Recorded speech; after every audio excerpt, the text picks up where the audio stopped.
ನನ್ನೆಲ್ಲರ ಪ್ರೀತಿಯ ಸ್ನೇಹಿತರಿಗೆ ಮತ್ತು ಬಂಧುಗಳಿಗೆ ಸ್ವಾಗತ. ಇವತ್ತು ನಾವು ಕರ್ನಾಟಕ ಎಕ್ಸಿಟ್ ಪೋಲ್ಸ್ ಬಗ್ಗೆ ತಿಳ್ಕೊಳ್ಳೋಣ. ನಾಳೆ ಕೌಂಟಿಂಗ್ ಇರೋದ್ರಿಂದ ಇವತ್ತು ಎಕ್ಸಿಟ್ ಪೋಲ್ಸು ಮೊದಲೇ ಹೊರಬಿದ್ದಿದೆ. ಅದರ ಫಲಿತಾಂಶ ಈಗಿದೆ.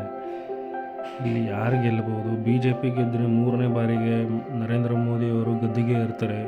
ಕಾಂಗ್ರೆಸ್ ಗೆದ್ದರೆ ರಾಹುಲ್ ಗಾಂಧಿ ಅವರು ಮೊದಲನೇ ಬಾರಿ ಪ್ರೈಮ್ ಮಿನಿಸ್ಟರ್ ಆಗ್ತಾರೆ. ಮತ್ತು ಇಲ್ಲಿ ಎಕ್ಸಿಟ್ ಪೋಲ್ಸ್ಗಳ ವರದಿಗಳು ತುಂಬ ಕುತೂಹಲಕಾರಿಯಾಗಿ ಹೊರಬಿದ್ದಿವೆ.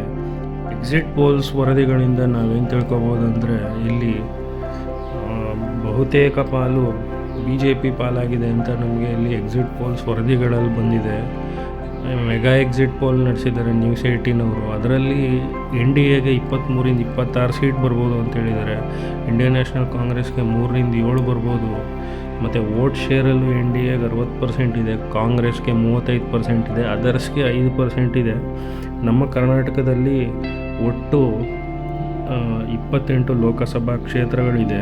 ಈ ಎಕ್ಸಿಟ್ ಪೋಲ್ ನಡೆಸೋದು ನಮ್ಮ ಮಾಧ್ಯಮ ಮಿತ್ರರು. ಮಾಧ್ಯಮದವರು ಗ್ರೌಂಡ್ ಲೆವೆಲಲ್ಲಿ ಒಂದಷ್ಟು ಜನಗಳನ್ನು ಮಾಸಾಗಿ ಆಯ್ಕೆ ಮಾಡ್ತಾರೆ. ಅವರುಗಳಲ್ಲಿ ಅವ್ರ ಹತ್ರ ವರದಿ ತಗೊಂಡು 10ರಲ್ಲಿ ಒಬ್ಬರನ್ನು ವಿಚಾರಿಸಿ ಅವ್ರ ಮೂಲಕ ಕನ್ಸಿಡರ್ ಮಾಡ್ತಾರೆ. ಇದು ಇಲ್ಲಿವರೆಗೂ 100ಗೆ 80% ಅಷ್ಟು ಸತ್ಯ ಆಗಿದೆ. ಒಂದೊಂದು ಬಾರಿ ಈ ಫಲಿತಾಂಶ ಸುಳ್ಳು ಆಗಿದೆ. ಏನಾಗುತ್ತೆ ಕಾದು ನೋಡೋಣ. ನಾಳೆಯಿಂದ ಕೌಂಟಿಂಗ್ ಸ್ಟಾರ್ಟ್ ಆಗ್ತಾಯಿದೆ. ಈ ವಿಡಿಯೋ ನಿಮಗೆ ಇಷ್ಟ ಆಗಿದರೆ, ಈ ಮಾಹಿತಿ ನಿಮಗೆ ಇಷ್ಟ ಆಗಿದರೆ ಲೈಕ್ ಮಾಡಿ, ಶೇರ್ ಮಾಡಿ, ಸಬ್ಸ್ಕ್ರೈಬ್ ಮಾಡಿ. ನಮ್ಮ ಹೊಸ ಚಾನಲ್ನ ಪ್ರೋತ್ಸಾಹಿಸಿ, ಬೆಂಬಲಿಸಿ. ಧನ್ಯವಾದಗಳು.